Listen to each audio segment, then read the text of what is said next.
Bonjour à toutes et à tous. Bienvenue à cette conférence sur l'interaction entre les professionnels de la nutrition et l'industrie. Je me présente, je suis Corinne Boyer, directrice de la Coalition québécoise sur la problématique du poids. C'est un sujet important qu'on aborde aujourd'hui et qui n'est pas si simple. Peut-on considérer les acteurs de l'industrie agroalimentaire comme des partenaires de nos actions de prévention, de recherche et même professionnelles? C'est une question qui suscite de nombreux débats. Certaines personnes jugent qu'il est nécessaire de les impliquer compte tenu que les ressources de l'industrie qu'elles disposent de l'opportunité de pouvoir améliorer la valeur nutritive de leurs produits et le potentiel de changer leurs pratiques publicitaires, par exemple. Pour d'autres, collaborer avec l'industrie constitue plutôt un risque, notamment parce qu'elle est en conflit d'intérêts, parce qu'elle est pointée du doigt comme étant en partie responsable de certaines conséquences de santé associées à leurs produits. Comme plusieurs entreprises sont enregistrées en bourse, on questionne leurs intentions de participer efficacement à un processus qui risque d'affecter leurs profits. Donc, pour y voir plus clair, il est nécessaire de se questionner comme professionnel, d'explorer davantage ce qui en est réellement et de comprendre que cette dynamique-là avec l'industrie, qu'est-ce qu'elle implique. Donc, aujourd'hui, on reçoit Virginie Hamel, qui est nutritionniste et candidate au doctorat en nutrition à l'Université de Montréal, pour nous parler plus précisément des relations qui peuvent s'installer, notamment entre l'industrie alimentaire et les professionnels de la nutrition. Virginie fait sa thèse de doctorat sur l'activité politique corporative et la profession en nutrition au Québec, un état des lieux et des recommandations. Donc, je vais lui céder la parole pour les prochaines 20 minutes. Ensuite, on va échanger avec vous en période de questions et je veux juste préciser que cette période d'échange et de questions-là ne sera pas enregistrée. Donc, Virginie, je te laisse la parole. Oui, merci beaucoup, Corinne, pour cette présentation. Puis, merci de me donner l'opportunité de présenter dans le cadre de cette webconférence aujourd'hui. Donc, je suis bien ravie. Je vais débuter tout de suite. Donc, comme Corinne l'a dit, je suis Virginie, je suis nutritionniste depuis 2019, candidate au doctorat. Puis, je suis sous la supervision de Dr Jean-Claude Mouparak et Mélissa Mialon. Puis d'entrée de jeu, en fait, parler un petit peu de moi. Là, donc, il y a quelques années, donc, alors que j'étais encore au baccalauréat, on avait reçu l'invitation d'une compagnie de pain commercial qui voulait nous faire découvrir un peu plus le microbiote et les liens avec l'alimentation. Puis quelques années plus tard aussi, enfin, en tant que nutritionniste, je recevais par courriel des messages d'entreprises qui faisaient peut-être la promotion de leurs produits. Puis, il me venait des questionnements à savoir si ces interactions-là entre le secteur privé puis un professionnel de la santé, ça pouvait influencer le professionnel de façon négative. Ça pouvait peut-être me donner une image positive de leurs produits. Donc, peut-être que ces questionnements-là, vous les avez peut-être aussi déjà eus. Vous avez peut-être déjà vécu ce type de situation-là. Alors, ce que je vais vous discuter avec vous aujourd'hui, je pense que c'est un sujet qui est assez d'actualité. Puis, on va pouvoir regarder un peu plus la question en détail aujourd'hui. Donc, on va partager ça. Donc, pour commencer, mon financement pour ma thèse pour la première année, là, ça a été le Centre de recherche en santé publique qui m'a appuyée, ainsi que les études supérieures et postdoctorales de l'Université de Montréal avec une bourse de passage accéléré au doctorat. Puis, je suis aussi nutritionniste clinicienne chez Équipe Nutrition à temps partiel. Donc, pour la présentation, je vais commencer avec une présentation classique, là, une mise en contexte et parler un peu de la problématique. Je vais vous parler plus spécifiquement de la méthodologie. Là. Donc, aujourd'hui, je vous présente une revue de la portée ou un scoping review que j'ai mené dans la dernière année. Donc, je vais vous présenter les résultats préliminaires de cette scoping qui va bientôt être publié. Puis, pour terminer avec une discussion, des pistes de réflexion et une période d'échange et de questions avec vous. Donc, pour commencer, aujourd'hui, dans nos systèmes alimentaires, on sait que l'industrie a un rôle important à jouer. Donc, c'est eux qui nous fournissent presque la totalité de ce qu'on mange. Toutefois, l'influence que l'industrie peut avoir sur les politiques publiques, c'est un enjeu qui est bien connu et qui est documenté. Ça a même été reconnu par Santé Canada ici même.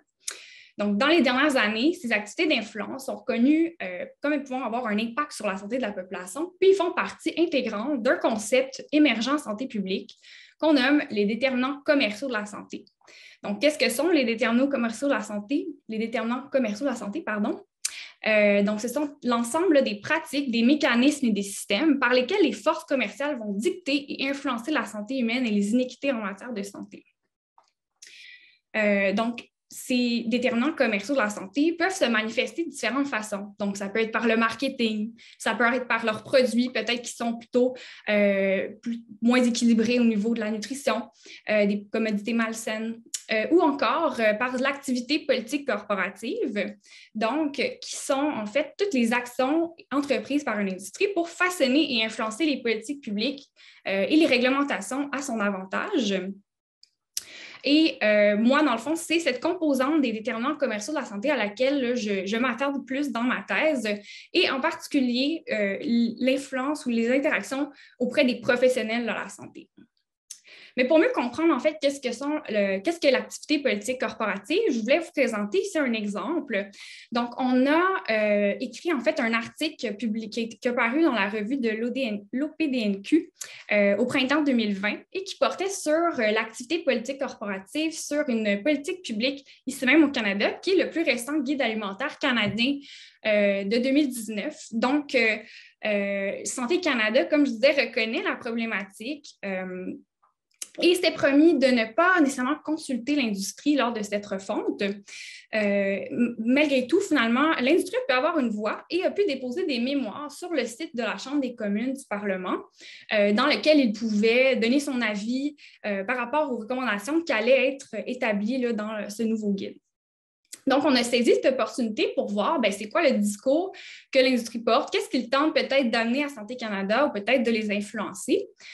Donc, on pouvait recueillir là, des extraits de textes comme ça qui constituent en fait des stratégies qu'on a pu observer dans d'autres domaines comme l'industrie du tabac. Donc, le cadre conceptuel sur lequel on se base d'ailleurs se base sur toutes les études qui ont été menées dans ce milieu.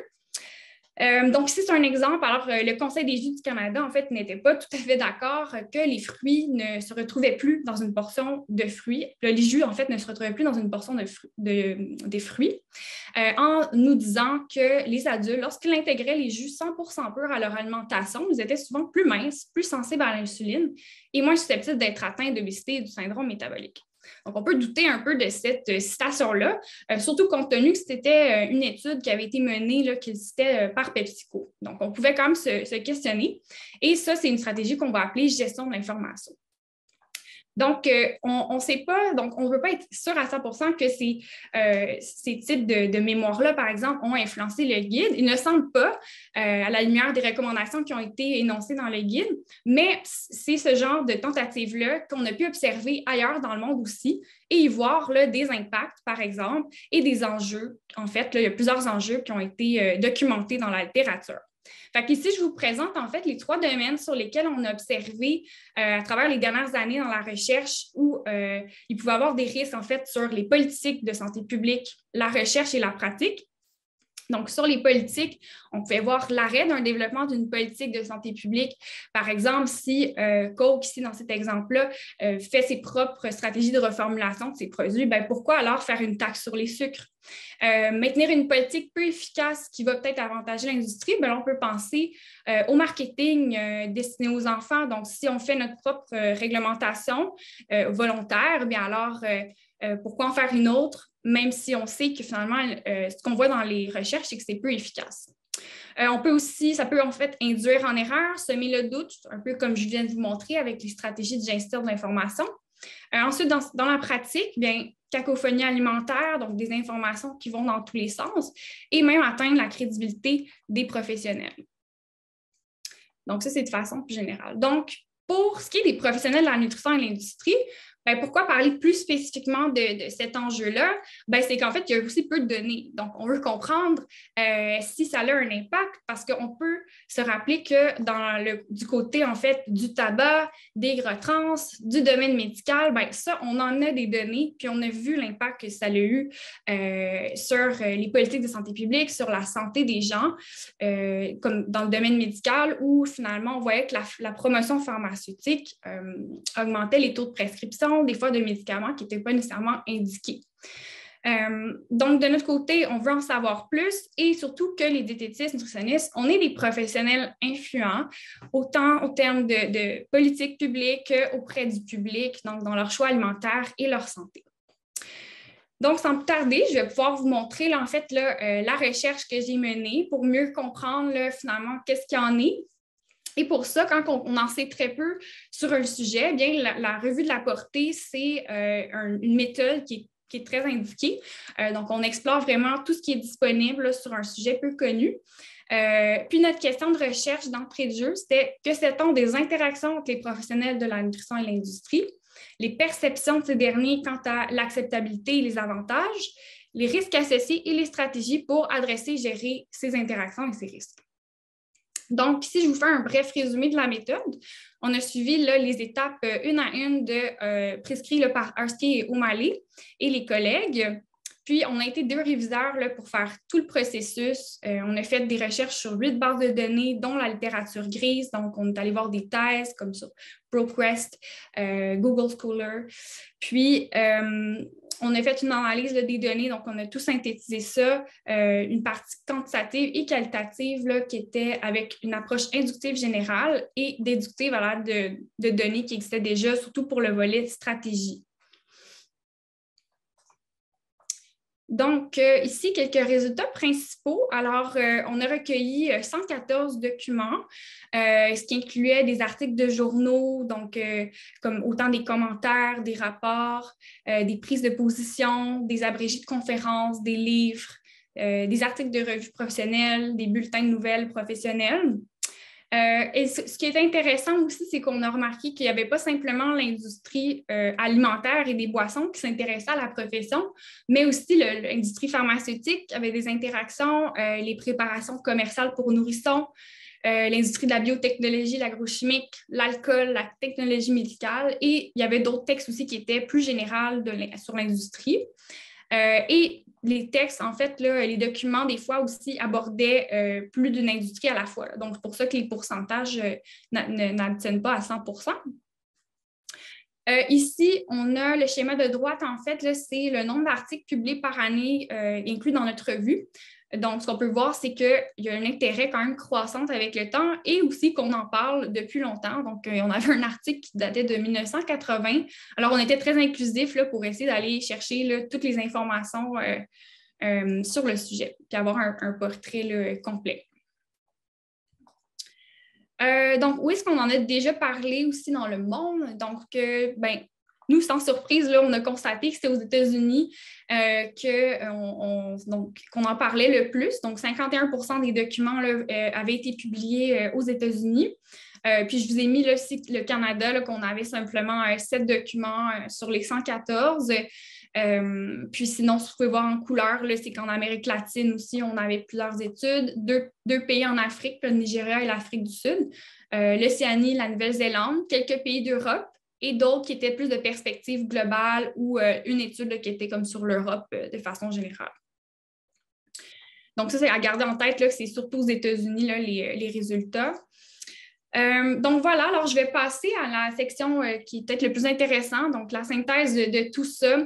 Donc on a ici, là, c'est les 5 éléments de notre question de recherche là, qu'on est venu analyser. Donc les types d'interaction, les risques, l'acceptabilité, les avantages perçus, puis les solutions existantes qui sont déjà utilisées ou celles qui sont proposées.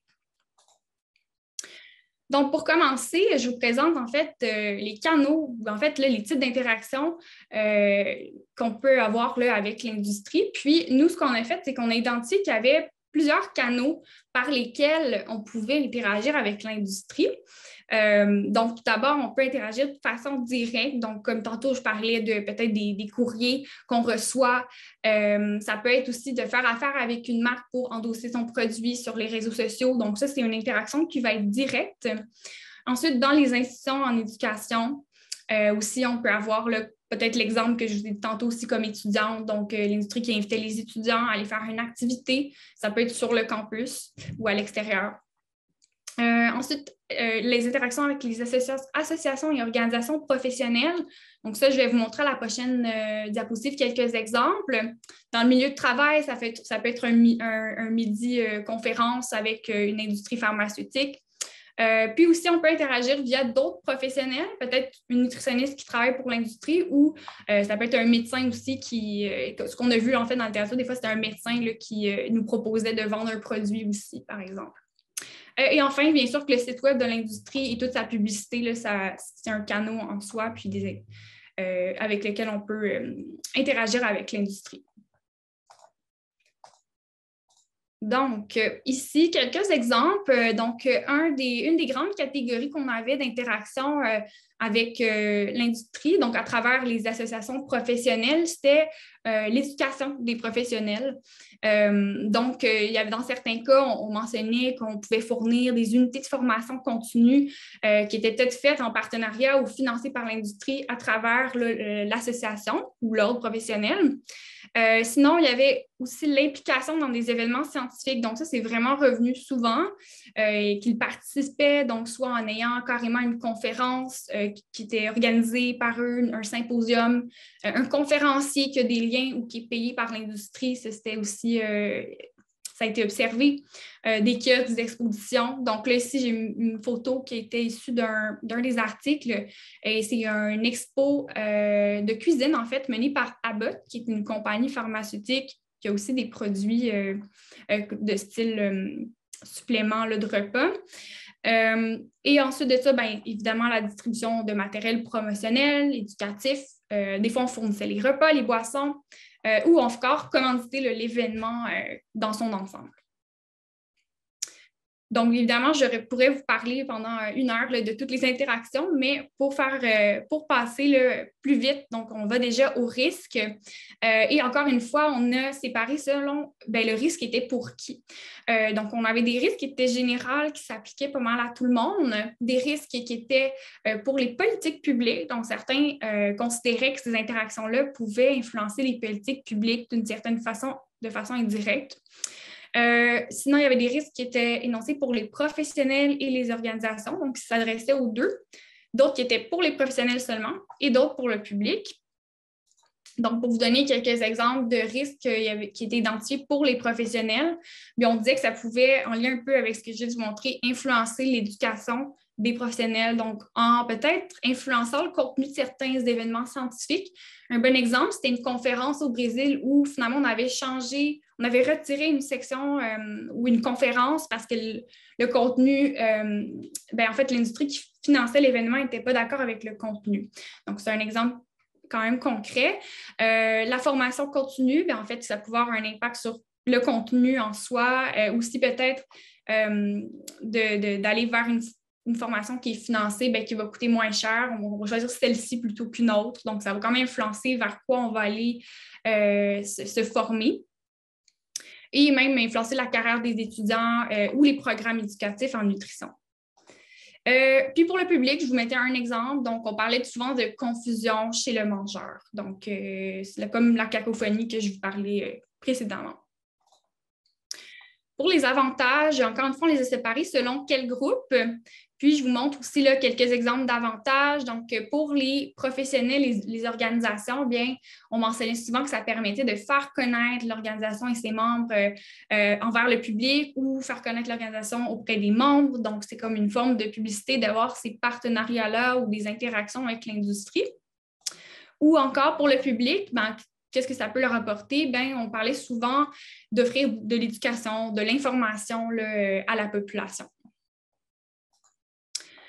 Pour l'acceptabilité, en fait, c'est assez varié, je dirais.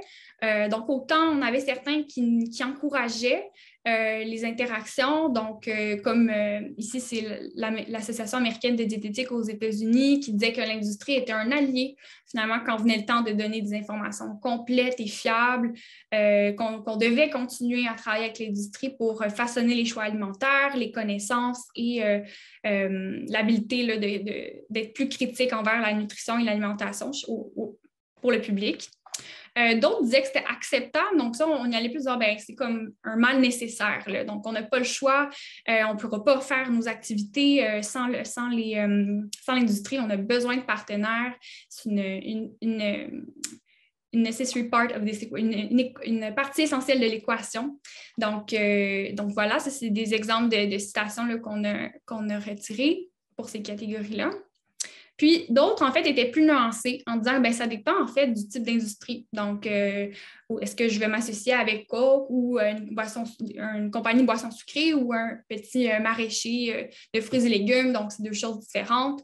Ça dépend aussi du type d'interaction. Donc, est-ce qu'on se fait financer pour une conférence qu'on va mener ou où on se fait payer un voyage pour aller voir une conférence. Donc, un était plus accepté que l'autre. Ou autre condition, ça pouvait être, ben oui, on peut avoir des interactions, mais on doit suivre un code de déontologie, les principes déclarés. Donc, ça, c'était d'autres conditions. Puis d'autres étaient plus fermés à l'idée. Donc, non, c'est vraiment pas acceptable. On ne devrait pas avoir d'interaction. Pour les solutions, donc ici, encore une fois, on a des solutions qui étaient plus au niveau institution, d'autres qui étaient au niveau individu, donc le professionnel, puis d'autres qui s'appliquaient aux deux. Pour faire bref, là, donc, je voulais donner quelques exemples de stratégies de gestion pour les professionnels là, qui étaient suggérées ou utilisées. On parlait, par exemple, d'outils pour la prise de décision, donc d'avoir un code de déontologie, des principes, comme je disais, des lignes directrices pour voir ce qu'on fait avec une situation où il y a une interaction, où on va en faire une, par exemple, un partenariat ou une interaction.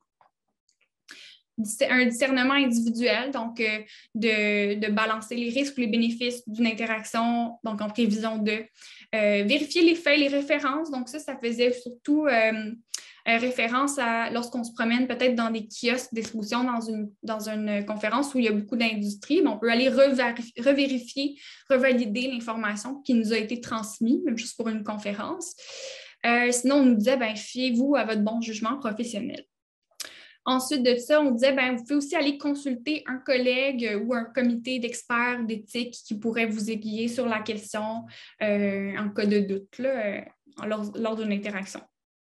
Sinon, c'était de l'ordre de se retirer d'une interaction ou de refuser, de mieux éduquer, sensibiliser, être transparent.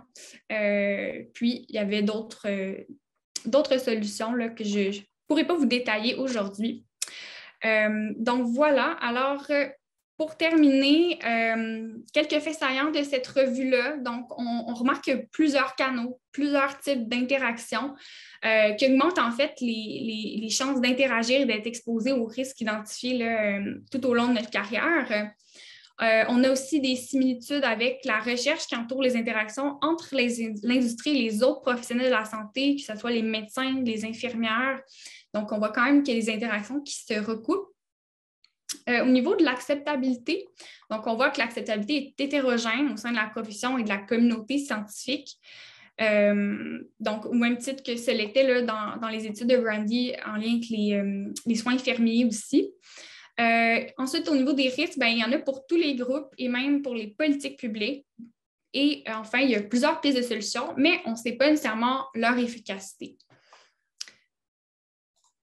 Donc, ensuite, pour terminer, alors, les quelques limites de notre étude, c'est que plus de la moitié des textes viennent des États-Unis. Donc, il faut quand même garder ça en tête là, quand on regarde les résultats.